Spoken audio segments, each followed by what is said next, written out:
My name is Francisco. Fernando, Valerio. It's the opposite. People always confuse. We're very similar. Thank you. Welcome to this first international poetry reading that we're doing tonight. Usually, Francisco and I organize poetry reading in Spanish, in English, present books, but this is the first international poetry reading that we're doing. And now I want to thank Mary Borgo, who gave me the idea when she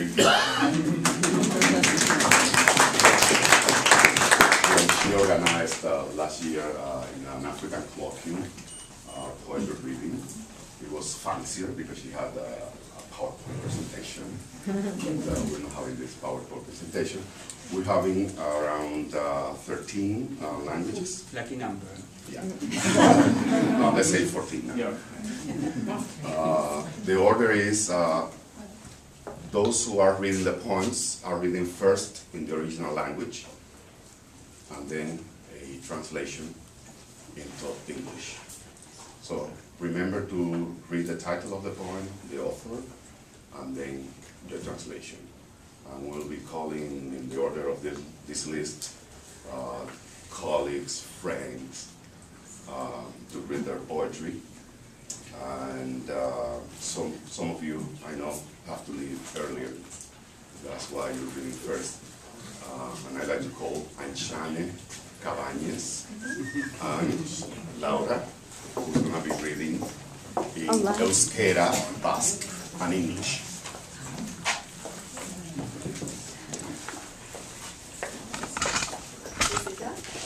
Yeah, you can see it. This is more like friendly. So I'm going to read a poem by Gabriel Aresti. He was living in the era more or less of Franco time, and this poem is from 1963. So I'm going to read it first in Basque, and then Laura is going to do it in English, because she's been practicing more. My whole life. So, I'll begin. Egia bat esateagatik. That's the title. Egia bat esateagatik, alabak hil behar bazaizkit. Andrea bortzatu behar badidate.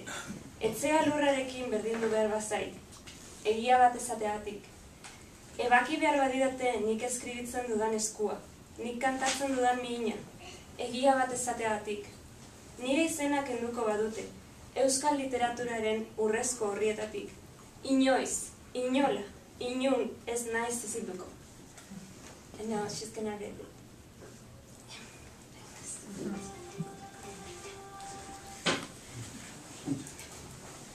Okay, this is a translation by Tony Struble. We know that life's a little bit more poetic without computers, but we had printer problems today. So the English translation of the title is If for Telling the Truth. If for telling the truth, they must kill my daughters, rape my wife, pull down the house where I live. If for telling the truth, they must cut off my hand with which I write, the tongue with which I sing. If for telling the truth, they must rub out my name from the golden pages of Basque literature. Never in any way, nor in any place, will they be able to make me shut up.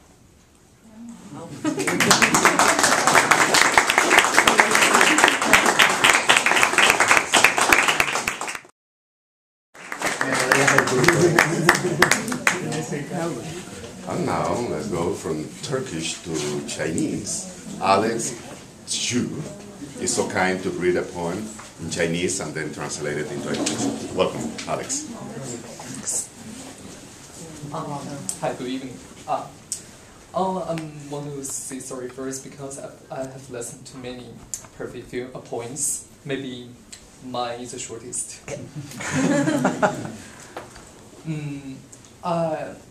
The main idea of my poem is the author want to express the sadness when his best friend leaves him forever or forever, I don't know.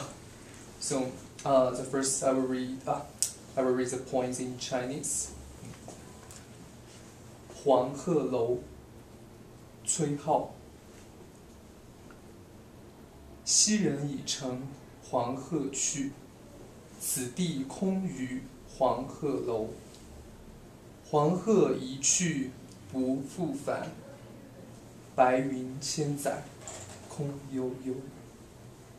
晴川历历汉阳树，芳草萋萋鹦鹉洲。日暮乡关何处去？烟波江上使人愁。Now we read the English version.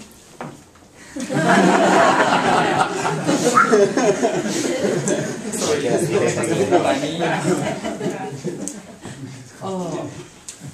the yellow crown terrace. Will not go a yellow crown born sage to heaven. Nothing is left now but the yellow crown terrace.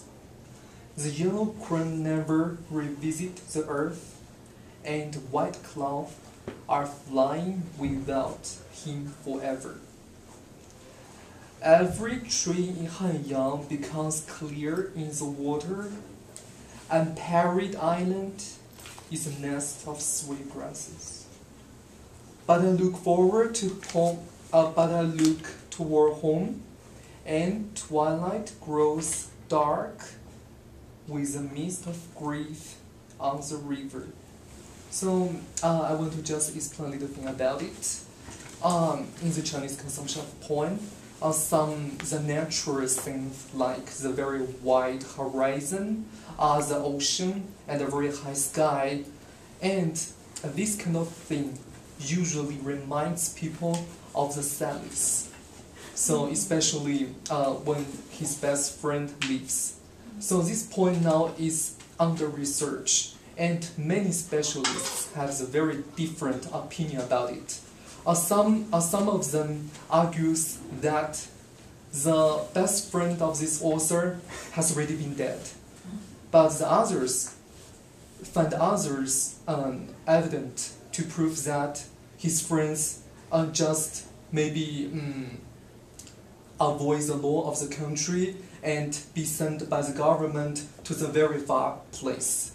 And some others argues that his friends only lives for a while, but after he leaves, he never wrote letters back, so nobody knows where he has gone. So now he's in disputes.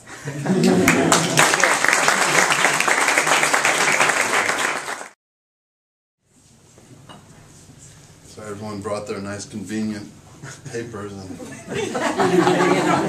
put this tome. Am I going to read all that? It's a very long poem.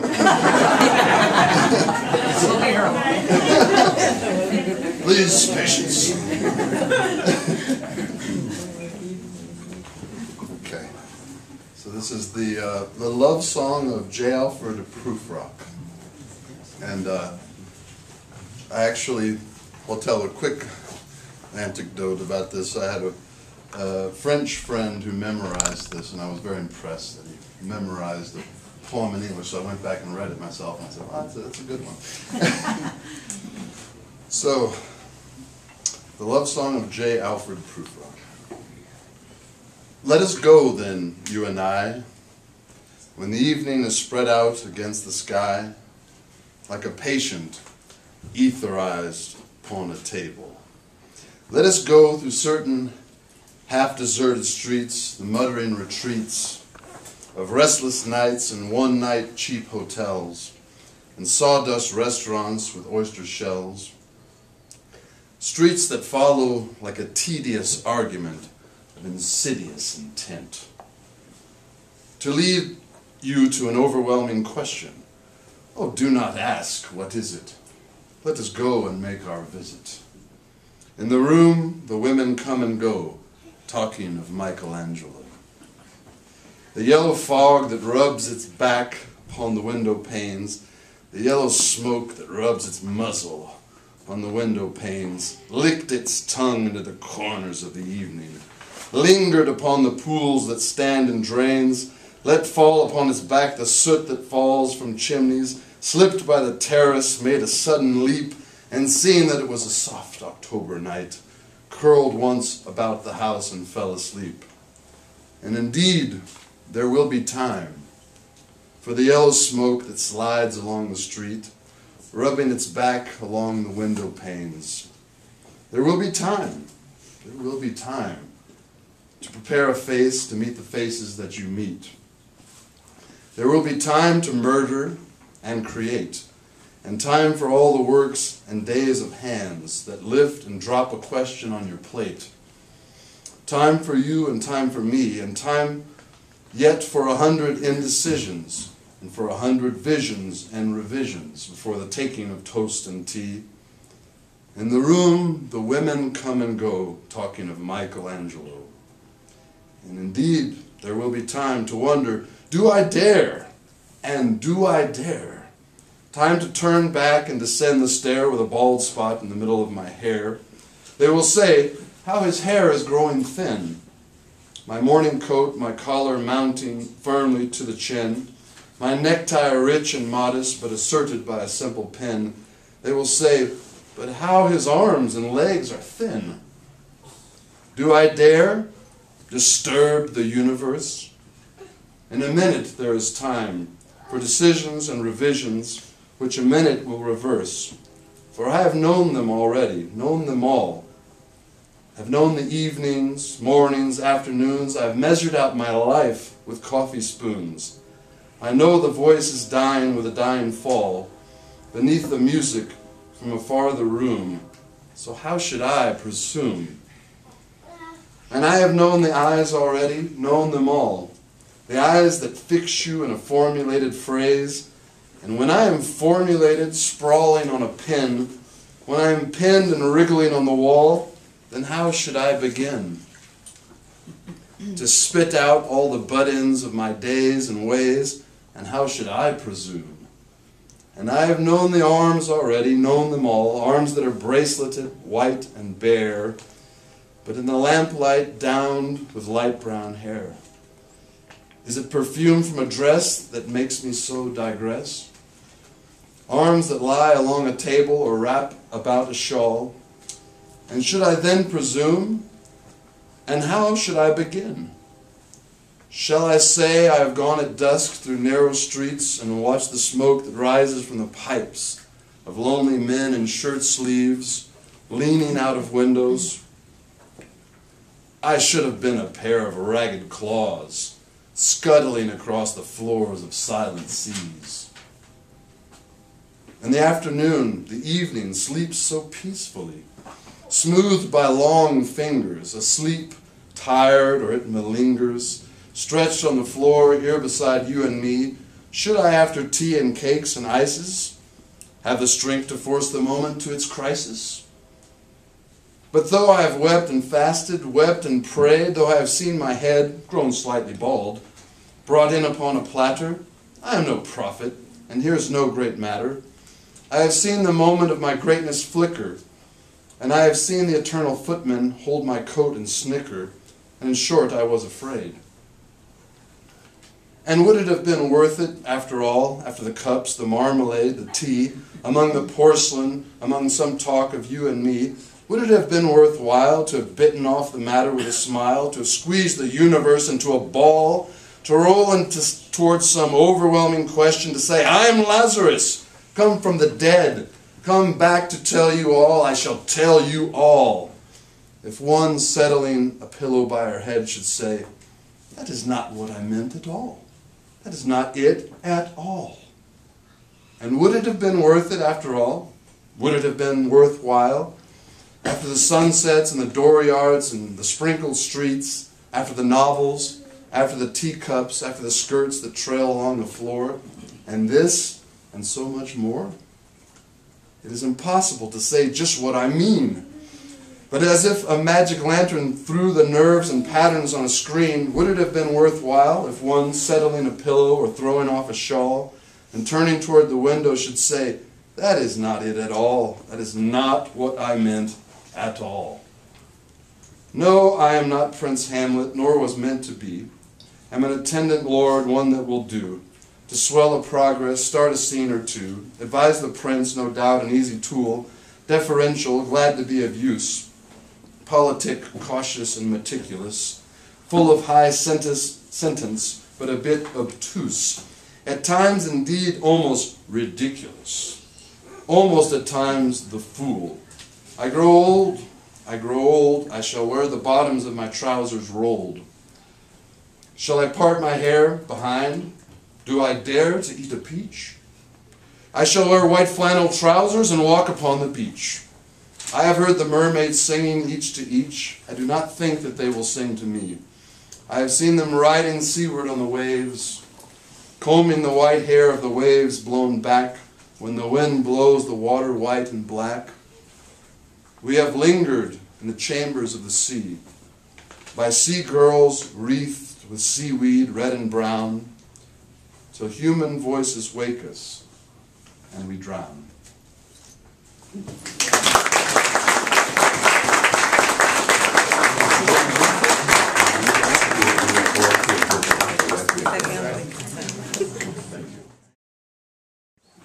I'm going to read a poem by Robert Desnos. He was a French surrealist poet who lived from 1900 to 1945. In addition to numerous collections of poetry, he published 3 novels, a play, and a screenplay. He was a journalist, had a radio show, he wrote reviews on art and jazz and cinema, and he was a member of the French resistance against the Nazis in the Second World War. He was sent to concentration camps, and just a few weeks after liberation, he died of typhoid at age 45. The poem I'm going to read is called J'ai tant rêvé de toi. I have dreamed of you so much. And so we'll read it in French first. Okay. J'ai tant rêvé de toi que tu perds ta réalité. Est-il encore temps d'atteindre ce corps vivant et de baiser sur cette bouche la naissance de la voix qui m'est chère? J'ai tant rêvé de toi que mes bras habitués, en étreignant ton ombre, à se croiser sur ma poitrine, ne se plieraient pas au contour de ton corps, peut-être. Et que devant l'apparence réelle de ce qui me hante et me gouverne depuis des jours et des années, je deviendrai une ombre sans doute, ô balance sentimentale.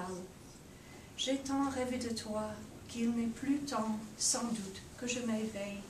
Je dors debout, le corps exposé à toutes les apparences de la vie et de l'amour, et toi, la seule qui compte aujourd'hui pour moi. Je pourrais moins toucher ton front et tes lèvres que les premières lèvres et le premier front venu. J'ai tant rêvé de toi, tant marché, parlé, couché avec ton fantôme, qu'il ne me reste plus peut-être, et pourtant, qu'à être fantôme, parmi les fantômes et plus ombre, 100 fois, que l'ombre qui se promène et se promènera allègrement sur le cadran solaire de ta vie.